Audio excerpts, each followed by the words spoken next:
یہ وحی کا آنا، کتابوں کا نازل ہونا اور اترنا، یہ شان، عظمت، مقام، مرتبہ تھا. یہ چلتا آیا، سلسلہ چلتا آیا. لیکن نتیجہ کیا نکلا؟ جو کتابیں ان پہ نازل کی، ان کی تعلیمات، ان کی ہدایت، ان کا باعث رحمت ہونا محدود تھا. ایک زمانے کے ساتھ خاص اور بند تھا، قوم قبیلے کے ساتھ خاص تھا. اللہ کریم فرماتے ہیں اور دوسری وجہ یہ پائی جا رہی تھی، ان کتابوں کو نازل تو کر دیا لیکن ان کی حفاظت کا ذمہ اللہ نے خود نہیں لیا. اللہ نے وقت کے علماء، احبار و رہبان کے حوالے کر دی اور ان سے فرمایا بِمَسْتُحْفِظُوا مِنْ کتاب اللہ، تم نے اللہ کی کتاب کی حفاظت، اس کی اشاعت و ترویج کرنی ہے. نتیجہ کیا نکلا؟ یحرفون الکلم عن مواضعہ. اللہ کریم فرماتے ہیں پہلی کتابوں کو بدل دیا گیا، تحریف کر دی گئی، ان کی تعلیمات کو مسخ کر دیا گیا. یہ سلسلہ چلتا چلا آ رہا تھا. جب باری آئی آمنہ کے لال صلی اللہ علیہ وسلم کی، اللہ کریم نے فرمایا میرے پیغمبر رفعنا لاکا ذکر کا، پہلے پیغمبروں کو کتابیں عطا کی، آپ کو بھی کتاب دینے لگا ہوں. یا اللہ یہ تو برابری ہو گئی. موسیٰ کو بھی کتاب ملی، حضرت عیسیٰ کو بھی ملی، حضرت داؤد کو بھی ملی. توجہ میری طرف، آپ صلی اللہ علیہ وسلم کو بھی ایک کتاب مل جائے، فرق کیا ہوگا؟ امتیاز کیا ہوگا؟ اللہ کریم فرماتے ہیں امتیاز یہ ہے پہلے پیغمبروں پر جو کتابیں نازل کی ایک زمانے کے ساتھ انہیں خاص کر دیا. وہ زمانہ گزر جائے، وہ قوم قبیلہ گزر جائے، اس کے بعد ان کتابوں کا سکہ نہیں چل سکتا تھا. ہم نے جو آپ کو کتاب عطا کی ہے اس میں انفرادیت، خصوصیت، لاکا کی لام کو یوں بند کیا. اللہ نے فرمایا شہر رمضان الذی انزل فیہ القرآن ھدی للناس. سمجھ رہے نہیں سمجھ رہے؟ میرا گلہ خراب ہے، تھوڑا تو ٹھیک ہے، بولو تو صحیح. شہر رمضان الذی انزل فیہ القرآن، پڑھو، انزل فیہ القرآن ھدی للناس. ھدی للناس، ھدی للعلماء بھی نہیں، ھدی اہل العرب بھی نہیں کہ عربیوں کے لیے، فلاں قبیلے کے لیے، فلاں دور اور زمانے کے لیے فرمایا نہیں. ھدی للناس، قیامت تک آنے والوں کے لیے. اس کو ہم نے عالمگیر بنایا، عالمی دعوت کا نصاب بنایا، ہدایت کا ماخذ اور مرکز بنایا. جو کتاب عطا کی ھدی للناس، جو کتاب عطا کی، یہ لفظ تو پڑھو، ھدی للناس. اللہ کریم بس فرمایا نہیں، جو اللہ کریم نے مرکز عطا کیا میرے پیغمبر کو، اس کے بارے میں فرمایا ان اول بیت وضع للناس، وضع للناس، وہ بھی عالمگیر مرکز بیت الحرام عطا کیا. اور خود پیارے پیغمبر کو جو نبوت اور رسالت عطا کی اس کے لیے بھی فرمایا ما ارسلناک الا کافۃ للناس وما ارسلناک الا رحمۃ للعالمین. عالمی پیغمبر بنایا، کتاب بھی عالمی عطا کر دی، بیت اللہ مرکز بھی عالمی عطا کیا، اور جو ان سب کے ذریعے جماعت وجود میں آئی اس کے بارے میں فرمایا کنتم خیر امت اخرجت. یہ آیت یاد ہے نہیں تو پڑھو، کنتم خیر امت اخرجت للناس. یہ سارا پروگرام للناس. اللہ کریم فرماتے ہیں قرآن کو بنایا ھدی للناس. ایک انفرادیت. نمبر دو، پہلی اللہ کی آسمانی کتابیں، یہ جملہ سنیے گا، جب تک ان میں تحریف نہیں ہوئی تب تک وہ صحیح کتابیں تھیں. اللہ کی نازل کردہ جو ہے تب تک صحیح تھیں، بے غبار تھیں.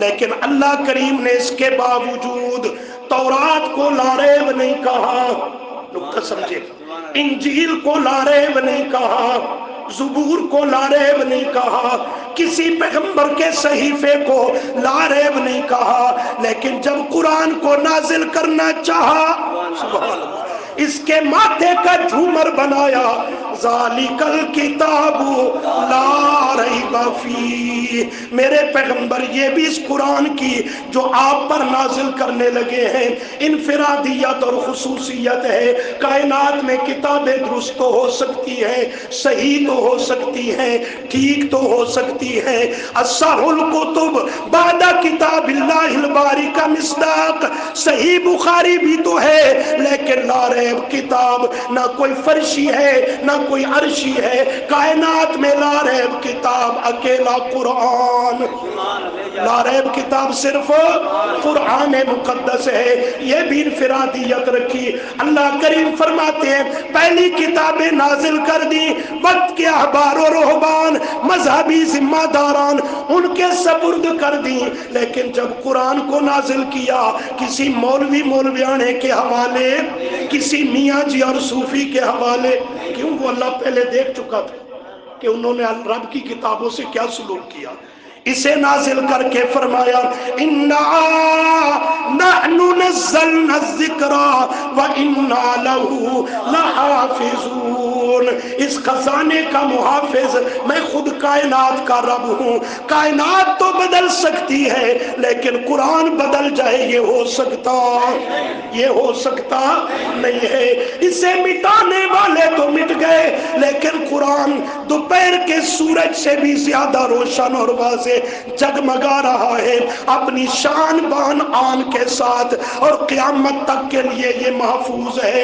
اللہ کریم فرماتے ہیں پہلے پیغمبروں کو کتابیں دیں لیکن رفعناها لك ذکرک، جس شان کے ساتھ، جس عظمت کے ساتھ، جس کمال کے ساتھ میرے پیغمبر ہم نے آپ کو قرآن عطا کیا، اللہ کا یہ شان کسی اور کی نہیں ہے۔ تو لاکا کی لام میں قرآن کی عظمت بھی ہے، قرآن کی حفاظت کا بیان بھی ہے، قرآن کے کمالات کا بیان بھی ہے۔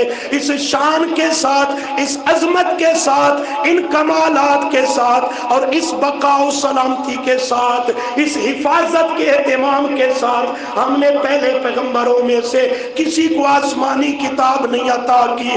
یہ کتاب کا ملنا اس شان کے ساتھ، پھر اس کا ہمیشہ کے لیے محفوظ ہونا، رفعنا لاکا، میرے پیغمبر یہ صرف آپ ہی کا خاصہ ہے۔ توجہ، ایک اور جملہ سنیے گا، اللہ کریم فرماتے ہیں پہلے پیغمبر دنیا میں آئے، توجہ رکھیں، انہوں نے آ کر کے مسئلہ بیان کیا، آ کر کے اللہ کا پیغام سنایا، خوش نصیب مانتے چلے گئے اور وہ وقت کے پیغمبر کے صحابی بنتے گئے۔ پہلے پیغمبروں کو بھی یار دیے، جانثار دیے، بڑے بڑے وفادار دیے، اصحاب دیے، دوست اور یار دیے، لیکن میرے پیغمبر آپ کی جب باری آئی ہم نے آپ کو جو یار دیے کائنات کے چن چن کے سچے موتی جمع کر دیے۔ توجہ تو کرو، پہلے پیغمبروں کے بھی صحابہ تھے کہ نہ تھے؟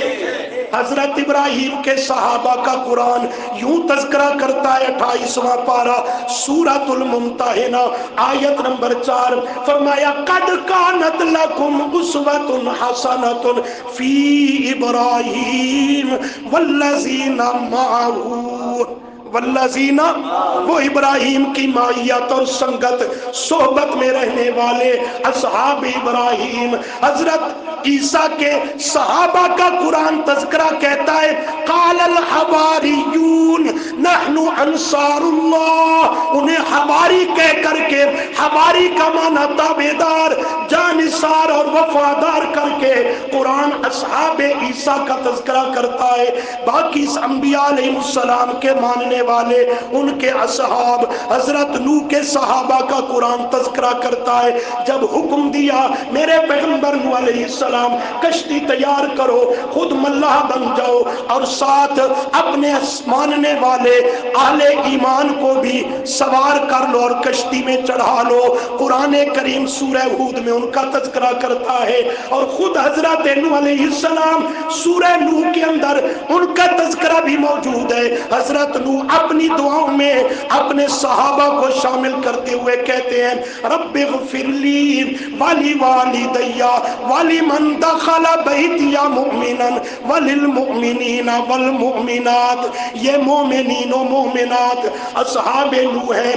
دیگر پیغمبروں کے صحابہ کا تذکرہ قرآن کرتا ہے، اور چلتے چلتے حضرت موسیٰ کے صحابہ، توجہ ہے آپ کی، حضرت موسیٰ کلیم پیغمبر علیہ السلام، ان کے اصحاب کا تذکرہ بھی قرآن کرتا ہے۔ ذرا سمجھیے گا، حضرت موسیٰ کو حکم ہوا راتوں رات مصر سے لے کر فرعون ظالم کی اس ایریا سے لے کر اپنی قوم، اپنے اصحاب، اپنے یاروں بنی اسرائیلیوں کو لے کر کے نکل جائیے۔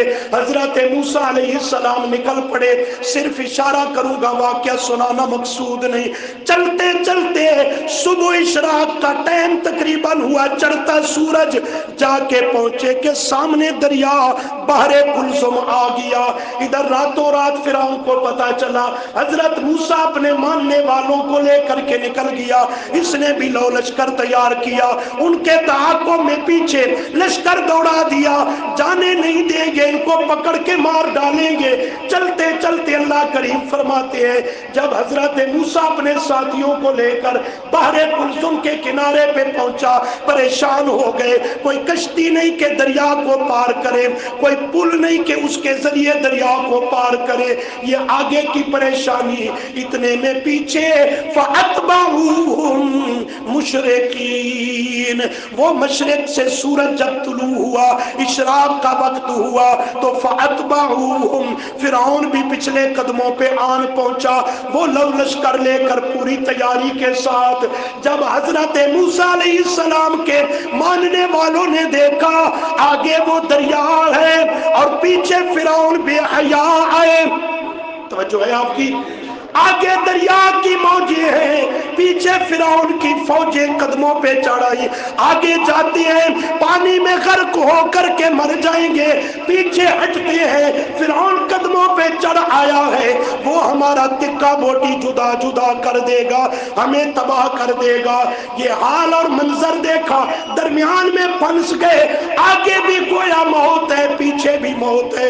اس حال میں اللہ کا قرآن کہتا ہے قالا اصحاب موسیٰ، اے توجہ، قالا اصحاب موسیٰ انا لمدرکون، کہنے لگے اصحاب موسیٰ، موسیٰ کے صحابہ، انا لمدرکون، اے موسیٰ تو نے تو ہمیں مروا ڈالا، توجہ، تو نے تو ہمیں پکڑوا دیا۔ آگے جاتی ہے پانی میں غرق ہوتے ہیں، پیچھے ہٹتے ہیں فرعون کے ہاتھ لگ جائیں گے، انا لمدرکون، تو نے ہمیں مروا دیا۔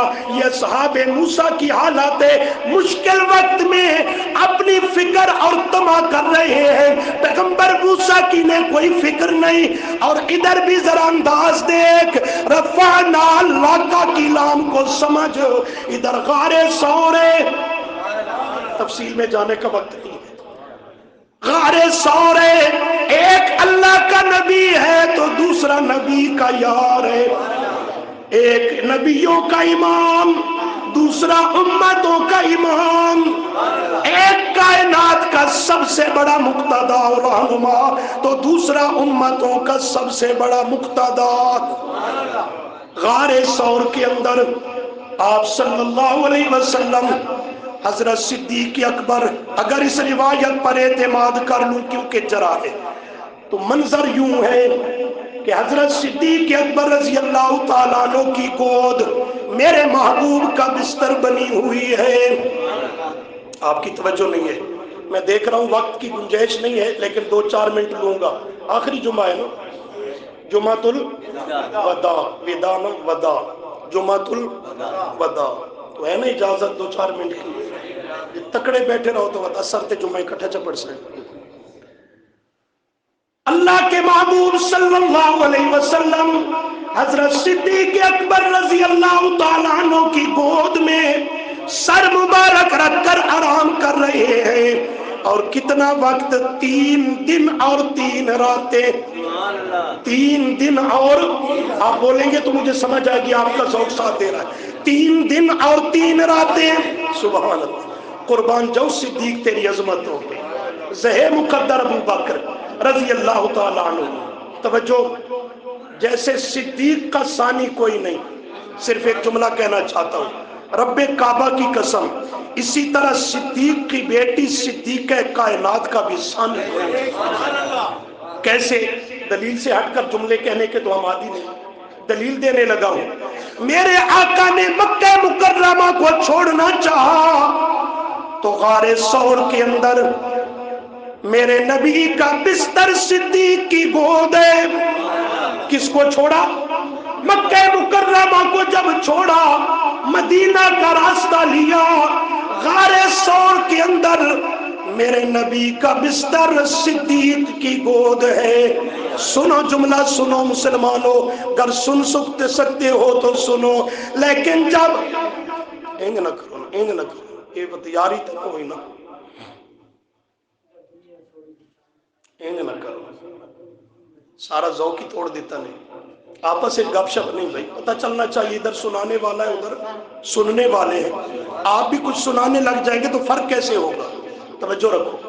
جب مکہ مکرمہ کو چھوڑنا چاہا، مدینہ عالیہ کی طرف رخ انور کیا، تو غار ثور میں بستر نبی کا گود، بولو تو گود صدیق اکبر کی۔